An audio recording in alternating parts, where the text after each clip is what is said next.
ഇത്തിരി നാൾ മുന്നേ നമ്മൾ മഞ്ചാടിക്കുരു ഉപയോഗിച്ചിട്ട് നെയിം റിവീലിങ്ങിൻ്റെ ആ ഒരു സംഭവം ചെയ്തിട്ടുണ്ടായിരുന്നു കേട്ടോ. അപ്പോൾ ഇന്ന് നമ്മളിത് ഈ പഴയ ഒരു തെർമോക്കോൾ ഉപയോഗിച്ചിട്ട് ചെയ്തെടുക്കാൻ പോവാണ്. വീട്ടിൽ തന്നെ ഇതുപോലത്തെ തെർമോക്കോൾ ഉണ്ടെങ്കിൽ ഈസി ആയിട്ട് അതുപോലെ ഒരു നെയിം റിവീലിംഗ് ഉണ്ടാക്കിയെടുക്കാം കേട്ടോ. നമ്മളിപ്പോൾ ഇവിടെ ചെയ്തെടുക്കുന്നത് നെയിം റിവീലിംഗ് അല്ല, മറിച്ച് ഒരു ബർത്ത്ഡേയുടെ സർപ്രൈസ് ആണ് കേട്ടോ. അപ്പോൾ ഒരു ഫോട്ടോ ഒക്കെ വെച്ചിട്ട് ഒരു ഹാപ്പി ബർത്ത്ഡേ അതാണ് നമ്മൾ ഉണ്ടാക്കിയെടുക്കാൻ പോകുന്നത്.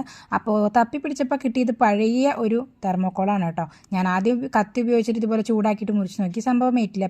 പിന്നെ ഈ സോൾഡറിംഗ് ആണ് ഉപയോഗിച്ചിട്ട് ഈസി ആയിട്ടുള്ള ഷേപ്പിൽ ഒന്ന് കട്ട് ചെയ്തെടുത്തു കേട്ടോ. എന്തായാലും കട്ട് ചെയ്ത് വന്നപ്പോഴേക്കും റൂം ഏതാണ്ട് അലങ്കോലമായിട്ടുണ്ട്. പിന്നെ ഞാൻ അതൊന്ന് ഒതുക്കി ജസ്റ്റ് ഒന്ന് സെറ്റ് ചെയ്യാൻ പോയിട്ടുണ്ട്. എന്നിട്ട് വൃത്തിയാക്കിയിട്ട് വേണം അടുത്ത സെക്ഷൻ ചെയ്യാനായിട്ട്. ഇതിന്ന് ഞാൻ കുറച്ച് കഷ്ണങ്ങളും കൂടി മുറിച്ചെടുത്തിട്ടുണ്ട്.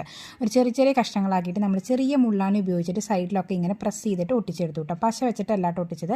എന്നിട്ട് കളർ ചെയ്ത് കൊടുത്തു. ഉള്ളിൽ ഇതുപോലെ ഒരു ഫോട്ടോയും പിന്നെ കുറച്ച് തെർമോക്കോൾ ബോൾസ് വാങ്ങിയിട്ടുണ്ടായിരുന്നു. ആ ബോൾസും കൂടി ഇതിൽ നിറച്ചു കൊടുത്തപ്പോൾ ഐറ്റം റെഡി ആയിട്ടുണ്ട്. ഇതിൻ്റെ മുകളിൽ ഇതുപോലെ ഒരു പോളിത്തീൻ കവർ ഷീറ്റ് കൊണ്ട് മറച്ചിട്ടുണ്ട്. ഇനി സർപ്രൈസ് ഫോട്ടോ കാണാനായിട്ട് അടിയിൽ ഞാൻ ചെറിയൊരു ഓപ്പണിംഗ് കൊടുത്തിട്ടുണ്ട്. അതിങ്ങനെ തുറന്നു കഴിഞ്ഞാൽ ബോൾസ് താഴേക്ക് വീഴും. വീട്ടിലെ കുഞ്ഞൊരു ബർത്ത്ഡേ പാർട്ടി കളറാക്കാൻ ഇതൊക്കെ ധാരാളമല്ലേ.